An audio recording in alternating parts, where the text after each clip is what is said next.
Then my siblings, when I lived with them, never treated me different. I wanted to do geology and geophysics, you can imagine. So they said I cannot do it because I cannot climb the mountains. Do you know how high I can climb? I climb trees, I climb everything. This is what I want to do. I want to explore. I love traveling. I follow them to do bicycle stunt. Bicycle stunt, not like the normal bicycle, jumping with bicycle, all those kind of things. I follow them to do the one we create with a stick, add some rollers and be pushing it. I follow them to climb, because if you want to shoot ball and you look at my leg, you will not want to shoot it. You will be beating me. So people wanted me to be at their own league. They always made me their goalkeeper. It's just how I was supposed to be born. But had it been she went to the hospital, maybe they would have discovered and possible solution to at the time. Sharing my story was one of the most difficult tasks I'd ever wanted to do, as most of the things people believe about me are things I never even believed about myself. I saw myself differently from the way people saw me. But then, when I knew that telling the same story can actually help to, make people change their thoughts about themselves, encourage others, and really bring about this happiness everyone is looking for and create a difference in the society that I live in and every other person live in, I decided to say, okay, no wahala, why not we do it? So then, NTA came in. When a woman has an experience, she takes the bold step to do the unusual. Maxwell's mom actually had 15 attempts of bringing children into the world. 7 survived. Maxwell happened to be the 7th child, which she gave birth to him at home. Maxwell has a limb difference, and the big question on my mind is it because Maxwell's mom gave birth to him at home? If she had gone to the hospital, would things be different? Will Maxwell have his 2 legs intact and be walking with it today? A lot of questions running around your mind too, right? Same thing here. But yes, all that will be answered today by Maxwell himself on the program Against All Odds. Maxwell is a man with limb difference. Limb is an abnormal way of working, characterized by an uneven or unbalanced gait, often due to pain, weakness, or injury in one or both legs. It's a deviation from a normal expected gait pattern. Limping can be caused by a wide range of factors, but in the case of Maxwell Umweze, it happened from birth. Limb difference hasn't cost anything less in his life. He's been able to achieve all that he's been able to achieve with determination. Maxwell, thank you for coming on Against All Odds. It's good to have you here today. You're welcome. It's a pleasure too. When we came in and I saw you standing outside, I was actually asking myself, I said, where's the disability? I thought he said he had physical disability. I didn't know. I wouldn't have guessed that it was actually hidden under your trousers. Do you think the reason why you have this out of all your siblings is because you were giving birth at home? Do you think that's the reason? I don't believe that, because I know a lot of women have attempted that and they succeeded. And based on the fact that she already had the experience, it's nothing. It would have still gone successful as others do. But then I believe that it's just a normal occurrence. It's just how I was supposed to be born.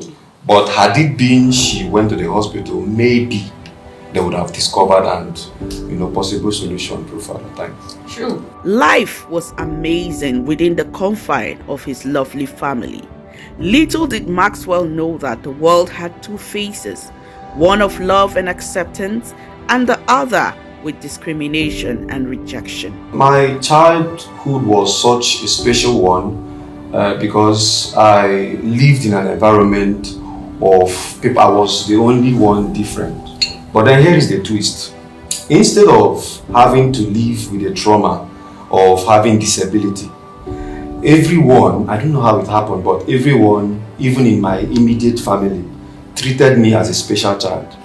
So they made me believe when I was young that the reason why this is this way is because I am special and more important than others. So that was one thing they did, which I really appreciate. Every other person in the neighborhood saw me the same way. At some point, some outside, actually, they see me, they will be like, hey, yeah, sorry, yeah, this young. So when they say sorry, I don't understand why they say sorry. Because when I come into my own compound, into my own community, everyone living around appreciated me. Whatever thing they did, they included me.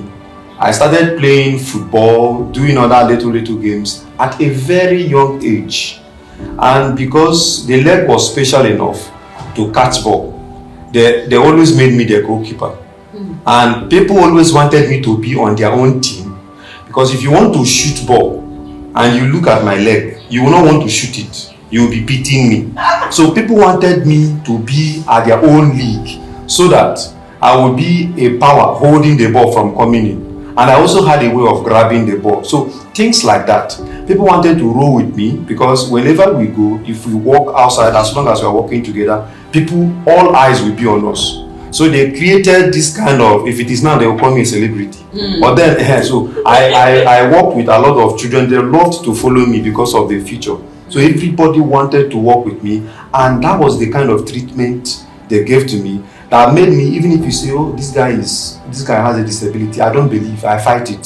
So at young age, I disbelieved that I had it. So whatever every other person attempted to do, I did it. I followed them to do bicycle stunt. Bicycle stunt, not like the normal bicycle, jumping with bicycle, all those kind of things. I followed them to do the one we create with a stick, add some rollers and be pushing it. I followed them to climb. I did everything the children did, and sometimes I took the lead. So growing up, it was not a disability. It was a special feature that enabled people to recognize and like me just the way I was. Wow, fantastic.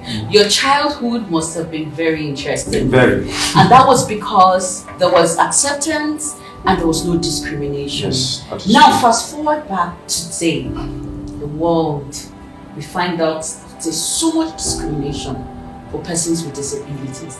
And you who was coming from an environment that you were accepted and you were celebrated, how do you now face this world against that?